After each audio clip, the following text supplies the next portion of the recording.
This is part 4 of a 5-part series on the misconceptions of building a creative organization.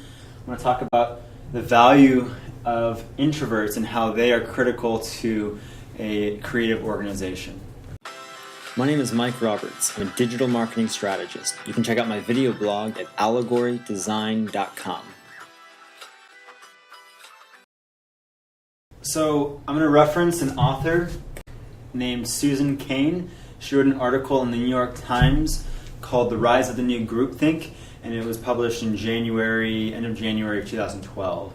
I'm going to reference a lot of the research that she's done. She wrote a book, which is kind of the foundation for the article, called Quiet: The Power of Introverts in a World That Can't Stop Talking. And in there she kind of presents that there's this new trend, which I've kind of been talking about the need for more collaboration, for open workspaces, for a lot of those types of things. And that's what I've been talking about in the previous sessions. The last one is environment matters, that we need to have an ability to run into people in random and have kind of random ad hoc meetings and things like that. She kind of presents that there's a big undervaluing of having lone geniuses in your organization. So smart people that are able to isolate themselves from being collaborative and focus on whatever the task at hand there is. So, certain jobs, for example, coders, programmers, video game designers, those types of people that, especially them, they really need to get away. And she references Mr. Wozniak,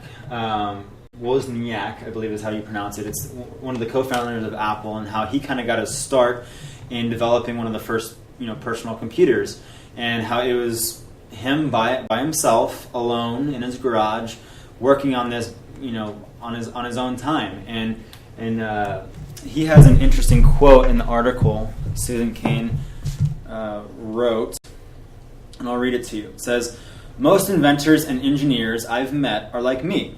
They live in their heads. They are almost like artists. In fact, the very best of them are artists. And artists work best alone. I'm going to give you some advice that might be hard to take. The advice is work alone, not on a committee, not on a team."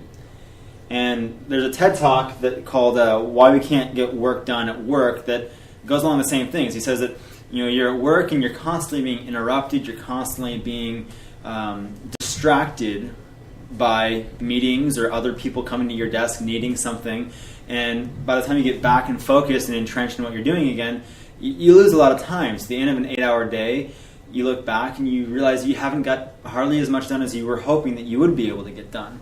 And so you see people getting noise canceling headphones, and they schedule fake meetings so that they're able to get time away from people and time to be able to actually get stuff done that they need to get done.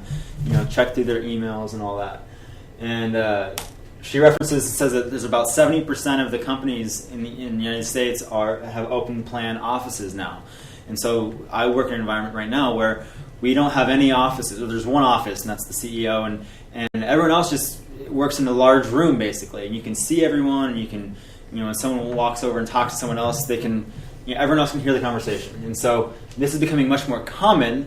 And she says that that's a problem, and that the average employee's space that they have allotted to themselves is shrinking, and that in 1970 or so, 500 square feet was the average employee space that they had to themselves.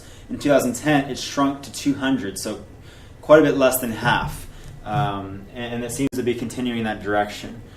And she recognizes the need for collaboration, like we've been talking about earlier. That teamwork is needed, and it's fine. That it can be fun, stimulating. It's a good way to exchange ideas, manage information, and build trust among coworkers. So there is still an important aspect of it, but the alone aspect is really being missed at this point.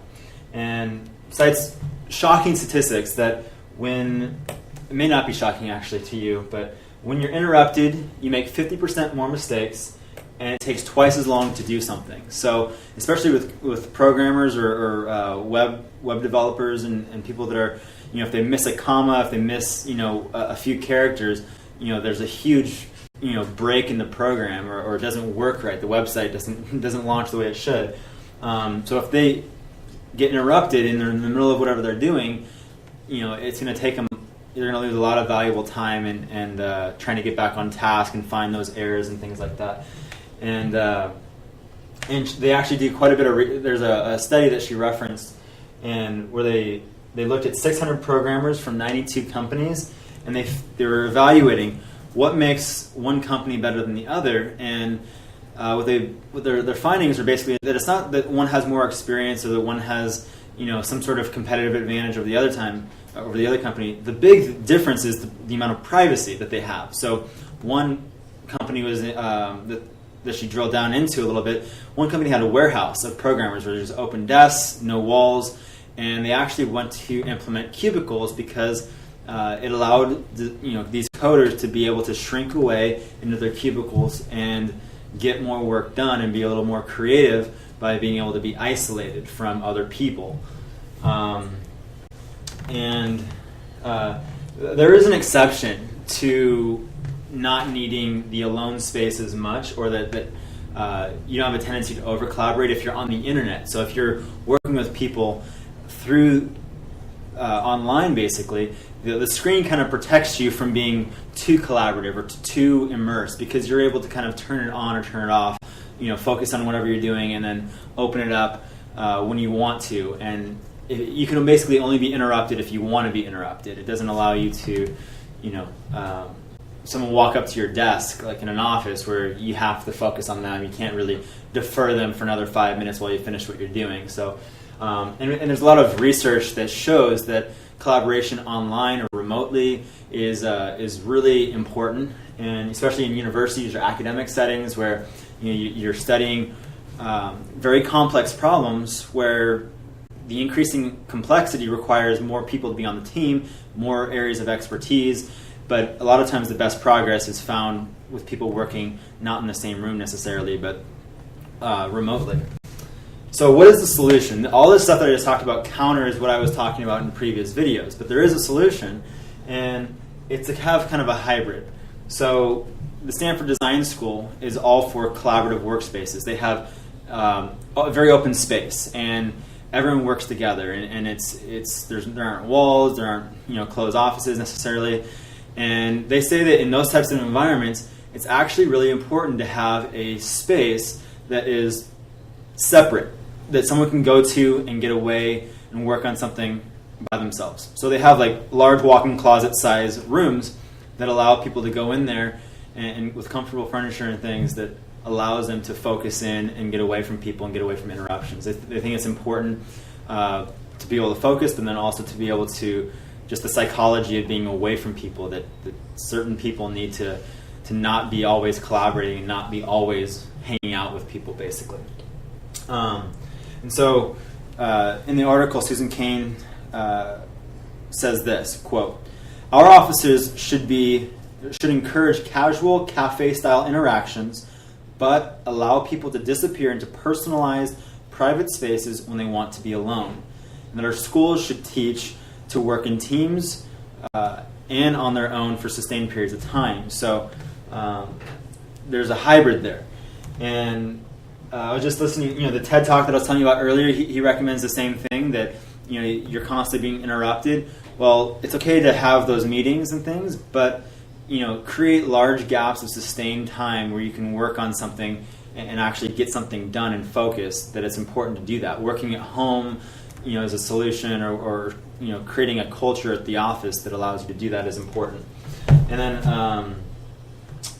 Susan Cain agrees with this approach, and then she gives an example of Hewlett-Packard where Mr. Wozniak found that it was a good balance to be able to they had it set up where at twice a day at 10 and 2 they had donuts and coffee to socialize and swap ideas with other people at the company, but in between those time periods they were able to get away into their cubicles and be able to, or into their own areas at least, and be able to focus and get a lot of work done in a solo environment. So there is a balance that you need both. You need to have the ultra collaborative, but then being able to have those spaces that are designated to be able to focus and not be distracted, depending on what the task is. So I hope that was helpful. Stay tuned for the last episode, which is takeaways and practical implementation. I'm going to kind of sum up all these things and give a roadmap on how you can actually implement some of this stuff. So thanks for watching.